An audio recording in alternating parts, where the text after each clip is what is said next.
Bonjour à tous, alors dans cette vidéo je vais vous montrer comment créer une petite DApp en React.js qui permettra d'avoir un bouton Connect Wallet qui se connecte à votre MetaMask. Donc, en cliquant sur Connect Wallet, on choisit le compte qu'on veut connecter, on connecte et on va afficher le numéro de wallet et combien d'ETH il y a sur ce wallet. Allez, c'est parti. Alors on se retrouve dans l'IDE. J'ai déjà créé le projet React dans le dossier Wallet Connect. Pour ce faire, vous pouvez créer un projet React avec la commande npx create react app et le nom de votre dossier. Ça créera un projet vierge. Ensuite, il faut installer un certain nombre de packages. J'ai installé Bootstrap. Donc le React Bootstrap icon pour avoir la petite icône du wallet, et la librairie Web3 qui permettra de nous connecter à notre MetaMask. Pour ce tutoriel, il va falloir faire attention que la version React Script n'est pas supérieure à la version 4, donc n'est pas en version 5, parce que Web3 n'est pas compatible avec la nouvelle version de React Script. Et la dernière petite chose à ajouter quand on utilise Bootstrap avec React, c'est d'ajouter dans le index.js cette ligne là, import bootstrap, voilà, exactement cette ligne là. Maintenant que notre projet est prêt, on peut lancer la commande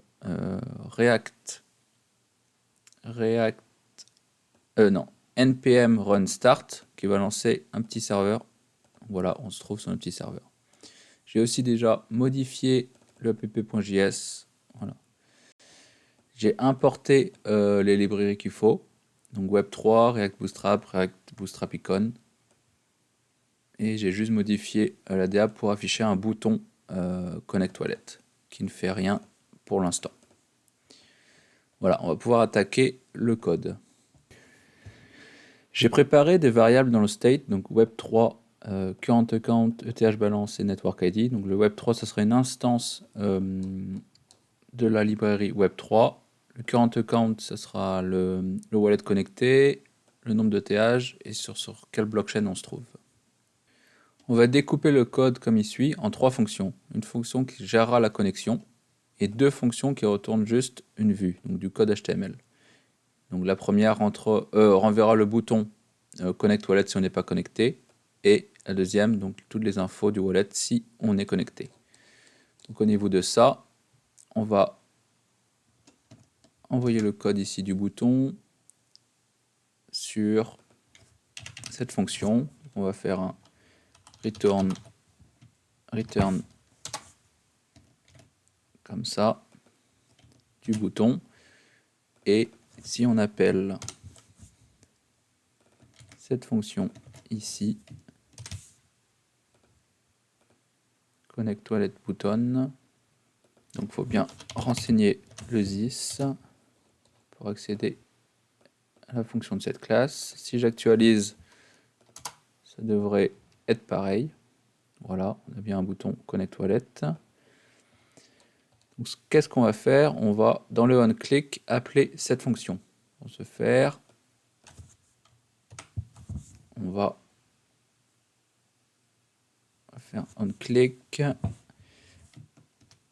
comme ça. On appelle une fonction qui, dans cette fonction, appelle la bonne fonction. Voilà.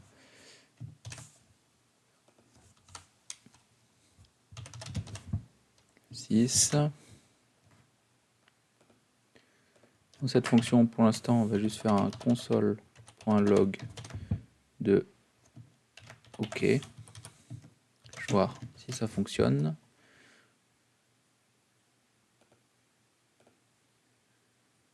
J'actualise. J'ouvre l'inspecteur pour voir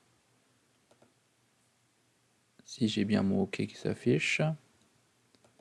Voilà, on voit que ça appelle bien la bonne fonction.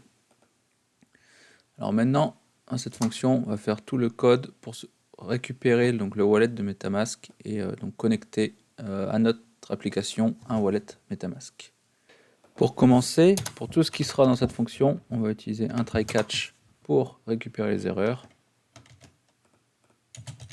potentielles. Voilà. Dans ce try catch, on va devoir commencer à instancier la classe web3. Pour ce faire, on crée une const web3 égale avec web3 avec un grand W, comme on fait appel à la classe, égale new web3 plutôt. Et dans le constructeur, on devra passer le provider. Donc ici, on fait web3.givenProvider. Le provider, donc ça sera MetaMask dans notre cas. Lorsque cela est fait, on va stocker donc dans notre state cette variable. Ça va pouvoir l'utiliser dans l'application.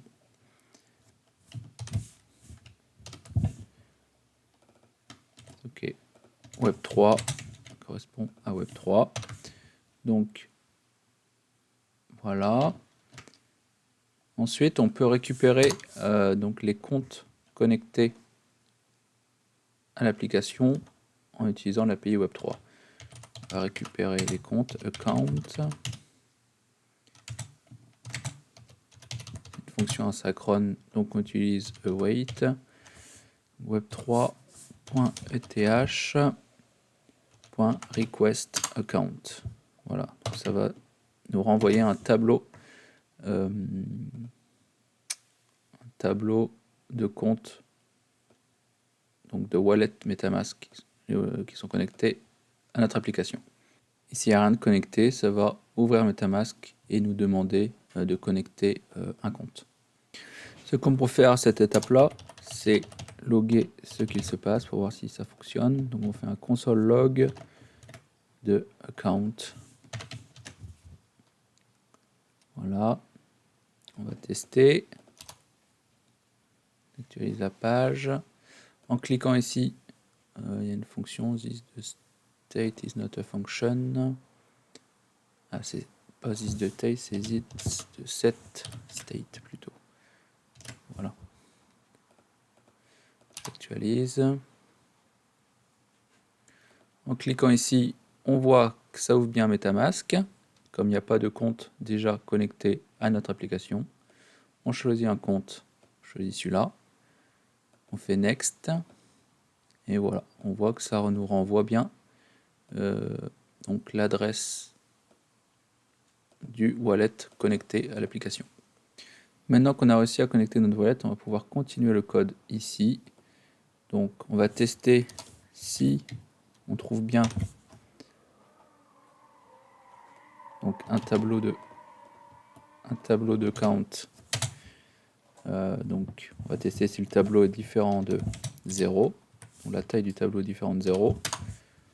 On va continuer et on va stocker voilà, on va faire pareil, un this de set state.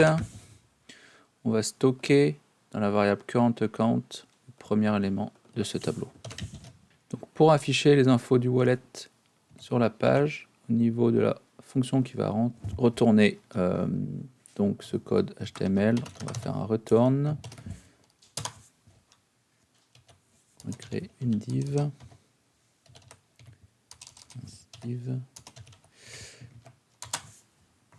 Voilà, et dans cette div, on va placer pour l'instant, voilà, un paragraphe qui affichera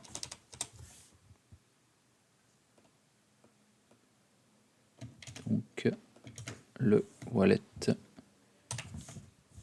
Le wallet ne fonctionne pas. Voilà, le wallet connecté. Et donc, au niveau de notre DApp, on va tester si this.state, si on a un current account. Donc, on va afficher la fonction qui renvoie les infos. Donc, c'est connected wallet. Sinon, on affiche le bouton. Voilà. On va actualiser. On va connecter notre wallet. On voit qu'il y a une erreur. Effectivement, j'ai oublié les parenthèses ici, car c'est une fonction. Voilà, on voit bien qu'on a notre wallet, l'adresse de notre wallet connectée qui s'affiche. Maintenant, on va aussi récupérer donc la balance, le nombre de TH qu'il y a sur cette adresse. Pour ce faire, on peut faire un const. Donc on va stocker une variable temporaire ETH balance.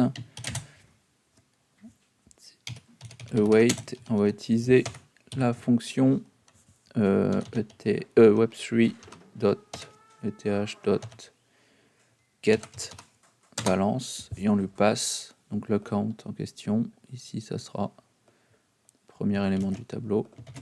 Voilà. On va stocker la variable dans le state aussi. Virgule, voilà. On va stocker ça comme ça. Et dans notre vue, ici, on va afficher pareil ETH balance. On va voir si ça fonctionne. On voit que ça nous renvoie un long chiffre. En fait, ça renvoie la variable, la balance en way. Donc on va devoir convertir la balance en way en ETH. On voit bien qu'ici j'ai 0,1 ETH. Donc il y a une fonction, des fonctions statiques qui sont proposées par Web3 qui permet de convertir de way à ETH. Donc web3.utils.from way. On balance ça.